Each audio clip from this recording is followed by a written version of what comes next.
Welcome, ladies and gentlemen, to the Benne and Regan show, where we overanalyze details of history and leave you, the audience, to be the judge of how you feel about it. Today we are going to cover the Cold War, an event that took place mid-1900s to late 1900s. Through the uncountable details of the Cold War, the detail we have chosen to analyze is how Soviet ideology played a role in the USSR's expansion into Eastern Europe. So sit back, relax, and prepare to analyze with us.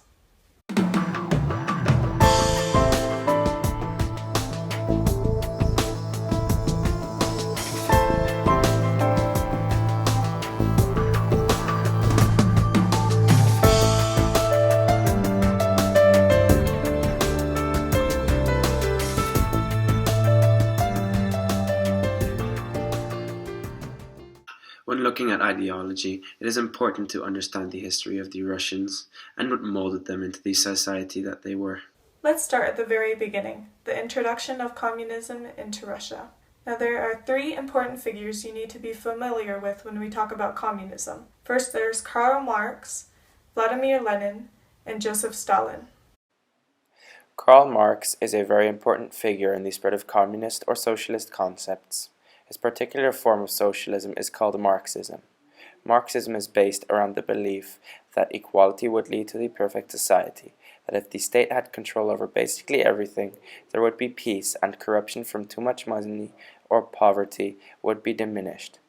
He lived throughout the 19th century and was quite dead when the First World War began. Even though dead, his ideas lived on to influence the next character of three, Vladimir Lenin. Lenin was an important leader of Russia, who came into power during World War I. He fought against the government of the time, backed by the Bolshevik Party. He believed that capitalism was evil and expresses his distaste in his open letter to American workers, saying, "The American multimillionaires were, perhaps, richest of all, and geographically the most secure. They have profited more than all the rest. They have converted all, even the richest countries, into their tributaries. They have grabbed hundreds of billions of dollars, and every dollar is sullied with filth. The filth of the secret treaties between Britain and her allies, between Germany and her vassals, treaties for the division of spoils, treaties of mutual aid for oppressing the workers and persecuting the international socialists." From this quote, it is kind of apparent he was leaning much further to the socialist mindset, and there is no arguing he was not a fan of capitalism. As for the last character, Stalin, he had quite a history of his own. Named Joseph, he later changed his name to Stalin, meaning man of steel. Stalin grew up in Gori, a small town in Georgia. Stalin did not have an easy time growing up. His father was a poor shoemaker and an alcoholic. Stalin was asked to attend a scholarship in a church close to the outskirts of Tbilisi. At the library at the church, he found the Manifest of Communism by Karl Marx. He then became interested in the revolutionary movement against the Russian monarchy. Stalin was later kicked from his school for not attending the exams he had to take. However, he claimed that it was due to the Marxist propaganda. He then left to Russia and joined the Russian Revolution under the name of Koba. Stalin became very active in the revolution and he committed criminal acts such as bank heists. He would use this money to fund the revolutionaries. Stalin is very known for how he increased the production of food, but he did it at a great expense. He killed 3 million people in the process. It was a reign of terror, and no one felt safe. People were being watched by his forces, and they could get killed at any moment if they were too open with their beliefs. Stalin was the typical man to sacrifice others for making things greater. This is evident in his sort of dark quotes. "Death is the solution to all problems. No man, no problem." Joseph Stalin. He forced the nation into the industrial development, and a lot of families died because of famine. Stalin had brought Russia from a small military power to one of the world's greatest powers ever seen. They had a potential nuclear arsenal by 1949. These three aforementioned leaders had an immense impact on the country of Russia, and their beliefs and values affected not only themselves and their country, but the entire world. It is important to understand that because communism was prominent in the Soviet Union, it influenced every action and movement that they took in order for them to achieve their ultimate goal, a utopian world run by communism. It is very difficult to analyze whether or not holding these beliefs was a bad thing. You cannot simply assume that something someone has firmly believed in their entire life is wrong, just because your way of thinking is different. However, it is plain to see that people did get hurt as a result of extreme views, hence the Cold War's casualties. Now let's move away from communism and into the events that led to Soviet expansionism. In the beginning of World War II, Great Britain, France, and Russia created an entire alliance to protect Poland from the Nazis. However, later the Soviet Union left that alliance and swapped sides and created a pact with the Nazis, the Soviet-Nazi Pact.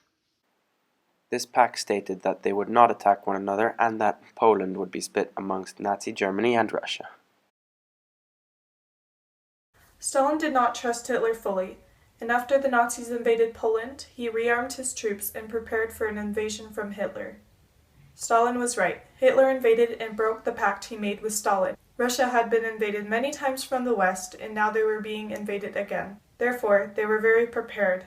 But so was Hitler, and he invaded on June 21st, 1941, under the codename Operation Barbarossa.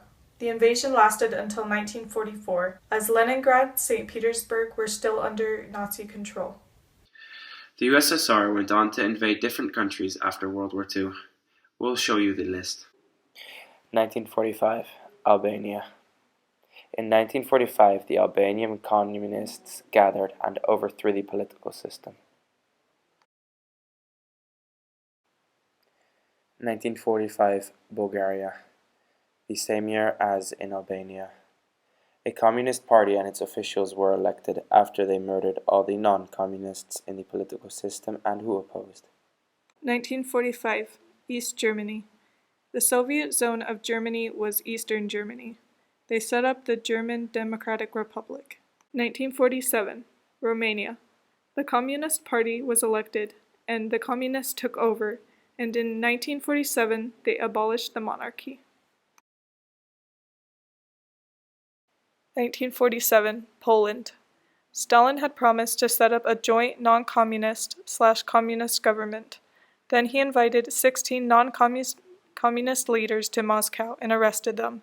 The thousands of non-communist followers were arrested, and the communists took power in the 1947 election. 1947, Hungary.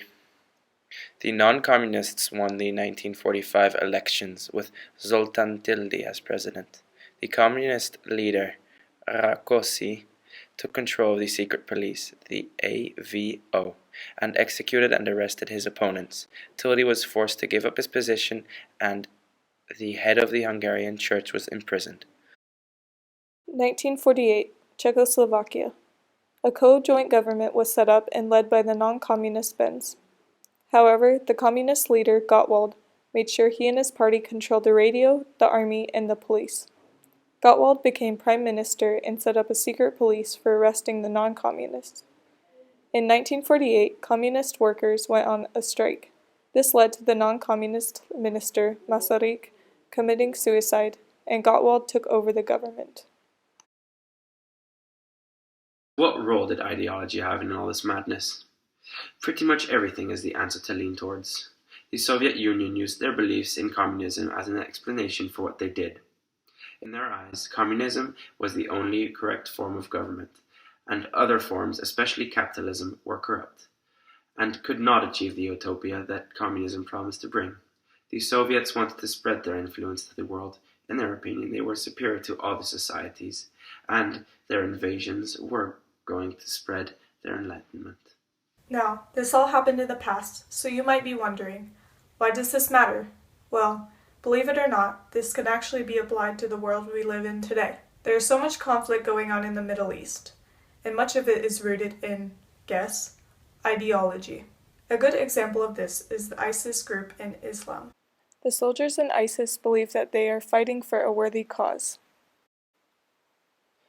Their parade is driven by their desire to live by their ideology, to destroy what they see as a threat to it. While many deaths are happening as a direct cause of this group, like the Soviets, it is not accurate to assume that what they are doing is because they are a violent people without their own moral code. While their morals and ways of thinking are much different from ours, who is to judge who is correct?